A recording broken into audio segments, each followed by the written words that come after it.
Hello everyone. इस video के अंदर हम इग्नू के सब्जेक्ट बीसीए 012 को स्टार्ट कर रहे हैं। ये सब्जेक्ट इग्नू के फर्स्ट सेमेस्टर के बच्चों का है बीसीए का, और ये पेपर 100 मार्क्स का आता है जिसमें पासिंग मार्क्स आपके 40 हैं। अब इस ब्लॉक में हमारा फर्स्ट चैप्टर जाएगा और फर्स्ट यूनिट होगा आपका बी डेटरमिनेंट।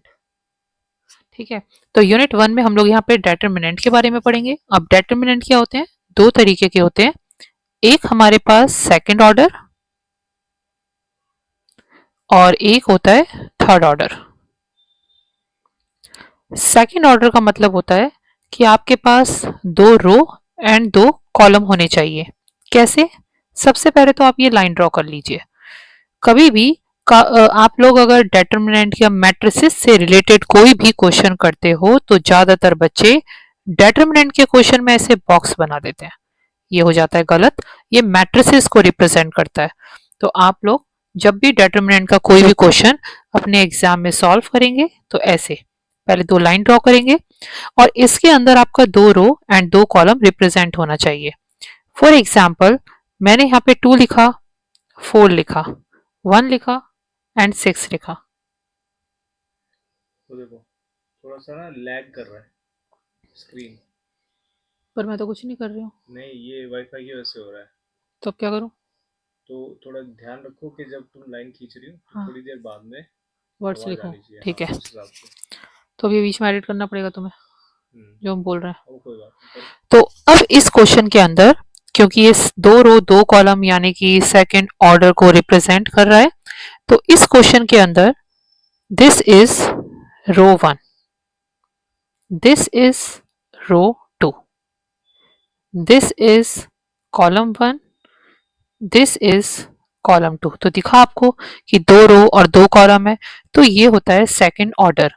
अब सेकंड ऑर्डर का क्वेश्चन हम लोग सॉल्व कैसे करते हैं ये हम इसकी वीडियो में देखेंगे। आप अगेन एक लाइन ड्रॉ करो। इसके अंदर अब मैं कुछ डिजिट आपके सामने लिख रही हूँ, 2, 1, 3 एंड 2। और कभी भी अगर आप सेकंड ऑर्डर के क्वेश्चन को सॉल्व करते हो तो हमेशा इक्वेशन को नीचे से ऊपर की तरफ मल्टीप्लाई करेंगे, जैसे क्रॉस मल्टीप्लाई कर देते हैं। टू नीचे से 2 को ऊपर मल्टीप्लाई करेंगे तो 2 2 ज़ा 4। हमेशा बीच में माइनस का साइन आता है जब भी हम सेकंड ऑर्डर डिटरमिनेंट करते हैं। और यहाँ पर नीचे से 3 को ऊपर 1 से मल्टीप्लाई करेंगे, 3 1 ज़ा 3, तो आपका आंसर क्या आ जाएगा? 1। इस तरीके से सेकंड ऑर्डर डिटरमिनेंट के क्वेश्चंस को हम लोग सॉल्व करते हैं। अब इग्नू के पेपर में सेकंड ऑर्डर से रिलेटेड क्वेश्चन कौन कौन से आते हैं इस वीडियो में वो आपको बताया जाएगा। और वही क्वेश्चन अगर आप प्रीवियस ईयर के पेपर में देखते हैं तो आपको ऐसे क्वेश्चंस कई बार रिपीटेड में 5 मार्क्स के या 8 मार्क्स के शो हो जाएंगे। चलिए फर्स्ट क्वेश्चन हम आपका देखते हैं। पहले एक इजी फॉर्मेट में देख लेते हैं इग्नू की किताब का क्वेश्चन सेकंड ऑर्डर से रिलेटेड, ताकि आपको ये क्लियर हो जाए एक बार कि सेकंड ऑर्डर के क्वेश्चन को कैसे सॉल्व किया जाता है। तो मैं यहाँ पर एक इक्वेशन ले लेती हूँ, A square A B and B square. ये क्वेश्चन दो रो दो कॉलम से डिनोटेड सेकंड ऑर्डर का क्वेश्चन है जिसे मुझे सॉल्व करना है। तो मैंने अभी आपको क्या बताया, नीचे से ऊपर की तरफ मल्टीप्लाई करेंगे तो आपको क्या मिलेगा? B square and A square. Second, जब भी आप सेकेंड ऑर्डर डिटरमिनेंट का क्वेश्चन करेंगे बीच में हमेशा माइनस का साइन लगाएंगे जो एज यूजुअल मैंने आपके सामने लगाया। अब अगेन यहां से भी आप नीचे से ऊपर की तरफ मल्टीप्लाई करेंगे, यहां पर भी ए बी और यहां पर भी ए बी, मतलब आप A B multiply A B, कुछ ऐसा आपको दिखेगा। तो इसे आप कैसे लिख सकते हो? ए बी का होल स्क्वायर भी लिख सकते हो और ए स्क्वायर और बी स्क्वायर भी लिख सकते हो, क्योंकि दो बार आपको ए दिख रहा है और दो बार आपको बी दिख रहा है। और यहां पर बीच में आपके सामने कौन सा साइन है? माइनस का। ये आप पहले ही सॉल्व कर चुके हैं, B square and A square. अब बी स्क्वायर और ए स्क्वायर हो या ए स्क्वायर बी स्क्वायर हो, बात आपकी है। तो इस केस में आपको आंसर क्या मिल जाएगा? 0। और ये क्वेश्चन आपके एग्जाम में 5 मार्क्स के आते हैं। नेक्स्ट क्वेश्चन जो मोस्ट प्रोबेबली आपके एग्जाम्स में पूछे गए हैं सेकंड ऑर्डर से रिलेटेड, वो नेक्स्ट क्वेश्चन है आपका। मैंने आपके सामने अगेन एक लाइन खींची, 1 प्लस टी स्क्वायर अपॉन में 1 minus T square, 2t upon में 1 minus T square, 2t upon में 1 minus T square, 1 plus T square upon में 1 माइनस टी स्क्वायर।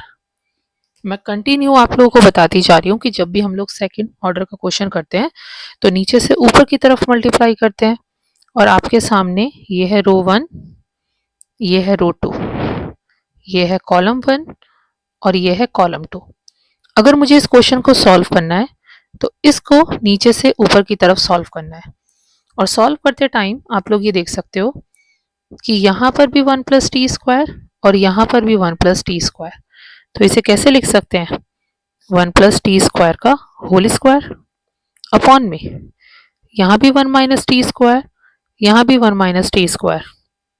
तो इसे भी आप लिख सकते हो 1 माइनस टी स्क्वायर का होल स्क्वायर, बीच में माइनस का साइन, यहाँ पर भी 2, यहाँ पर भी 2।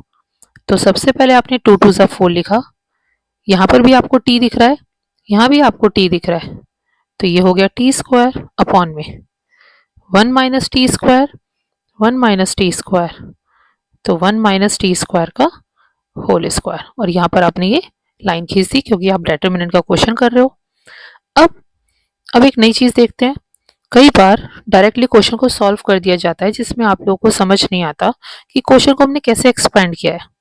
अब यहाँ पर ये जो पॉइंट आप देख रहे हो, ये पॉइंट यहाँ पर एक फॉर्मूला रिप्रेजेंट कर रहा है, और वो फॉर्मूला है a प्लस बी का होल स्क्वायर। फॉर्मूला क्या होता है? A square plus B square plus का 2ab, और आपके सामने इक्वेशन क्या है? 1 प्लस टी स्क्वायर का होल स्क्वायर। अब इसमें जो a है वो 1 के लिए काम कर रहा है, और जो टी स्क्वायर है वो b के लिए काम कर रहा है। तो अगर आप लोग यहाँ पर सबसे पहले क्या लिखोगे a की जगह, क्योंकि 1 बैठा हुआ है तो 1 का स्क्वायर प्लस का साइन, टी स्क्वायर है तो टी स्क्वायर का स्क्वायर मल्टीप्लाई सॉरी प्लस का साइन, फिर 2 मल्टीप्लाई a की जगह आपका 1 बैठा हुआ है और b की जगह टी स्क्वायर, तो 1 का स्क्वायर आपका 1, टी स्क्वायर का अगर आप स्क्वायर करोगे 2 को 2 से मल्टीप्लाई करोगे आपको मिल जाएगा टी की पावर 4 प्लस 2t का स्क्वायर। तो आप इसे कहाँ पे प्लेस कर सकते हो? जहां पर आपका 1 प्लस टी स्क्वायर का होल स्क्वायर है। तो अब यहाँ पर इस वैल्यू को जरा प्लेस कर देते हैं आपका। सबसे पहले मैं यहाँ पे मेंशन कर रही हूँ आपको, इस वैल्यू को एक्सपेंड कर देते हैं, और यहाँ पे मैंने आपके सामने लिख दिया है 1 प्लस टी की पावर 4 प्लस 2t का स्क्वायर अपॉन में 1 माइनस टी स्क्वायर का होल स्क्वायर, माइनस का साइन, 4t का स्क्वायर अपॉन में 1 माइनस टी स्क्वायर का होल स्क्वायर। इतना पार्ट करने के बाद अब आप ये देखो इस क्वेश्चन के अंदर ऊपर वाला पार्ट जो होता है उसे बोलते हैं हम आपका न्यूमरेटर, और जो नीचे होता है इसे बोलते हैं डिनोमिनेटर। आप कभी भी एलसीएम लेते हो ना तो नीचे की वैल्यूज के बेसिस पे देख लेते हो, तो नीचे दोनों चीज आपकी कॉमन है तो हम एक बार ही लिखेंगे। अब नीचे ये जो डिनोमिनेटर दिख रहा है और यहाँ पे जो वैल्यू आपने ली है, हमेशा आपके इस वैल्यू को डिनोमिनेटर से इससे हम डिवाइड करेंगे। दोनों वैल्यू सेम है, आपको डिवाइड करोगे तो क्या मिलेगा? 1, और ऊपर जो न्यूमरेटर है उस 1 से हम उसे मल्टीप्लाई करेंगे। अगर आप 1 से मल्टीप्लाई करोगे यहाँ पे क्या मिलेगा? 1 प्लस टी की पावर 4 प्लस 2t का स्क्वायर, और यहाँ माइनस का साइन। अगेन इसको इससे हम डिवाइड करेंगे, फिर आपको 1 मिलेगा, और 1 को मल्टीप्लाई कर देंगे आपके इस न्यूमरेटर से, तो यहाँ पे 4t का स्क्वायर। यहाँ पर अब इस क्वेश्चन में 1 लिखा हुआ है, हमने 1 लिख दिया, प्लस का साइन, t की पावर 4 है, t की पावर 4 लिख दिया, लेकिन 2t का स्क्वायर एंड 4t का स्क्वायर, इस टाइप की इक्वेशंस जो सेम टाइप की आप दिख रही है, आप इसे माइनस कर सकते हो, तो क्या मिल जाएगा? माइनस का 2t का स्क्वायर। और यहाँ पर मैंने माइनस का साइन क्यों लगाया? क्योंकि 4 के आगे जो साइन था वो माइनस का था, और जो डिजिट बड़ी होती है उसी का साइन लगाते हैं। अपॉन में नीचे आपके सामने बैठा है 1 माइनस टी स्क्वायर का होल स्क्वायर। अब ये जो आपके सामने ये पूरी वैल्यू है, इसको मैं कुछ ऐसे भी लिख सकती हूँ 1 माइनस टी स्क्वायर का होल स्क्वायर, और नीचे भी बैठा है 1 माइनस टी स्क्वायर का होल स्क्वायर। अब आपके माइंड में आएगा भाई ऐसे क्यों लिख सकते हैं, मैंने आपके सामने इस पूरे फॉर्मेट को ऐसे क्यों लिख दिया। तो मैं आपको फॉर्मूला बता देती हूँ। ये फॉर्मूला है a माइनस बी का होल स्क्वायर। इस फॉर्मूले को ओपन करोगे तो आपको मिलेगा a square plus B square minus का 2ab। अब मैंने आपके सामने लिखा है 1 माइनस टी स्क्वायर का होल स्क्वायर। तो इस क्वेश्चन में जो 1 है ये बैठा है a की जगह और टी स्क्वायर बैठा है b की जगह। तो जरा 1 का स्क्वायर कर लो आप, प्लस का साइन, टी का स्क्वायर माइनस का sign, 2 into 1 into T square. तो 1 का स्क्वायर 1 प्लस टी की पावर 4 और माइनस 2t का स्क्वायर।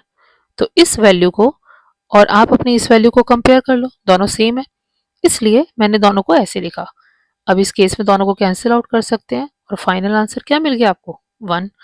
तो आप लोगों के सामने इस पूरे क्वेश्चन को हमने कैसे स्टेप बाय स्टेप सॉल्व करा।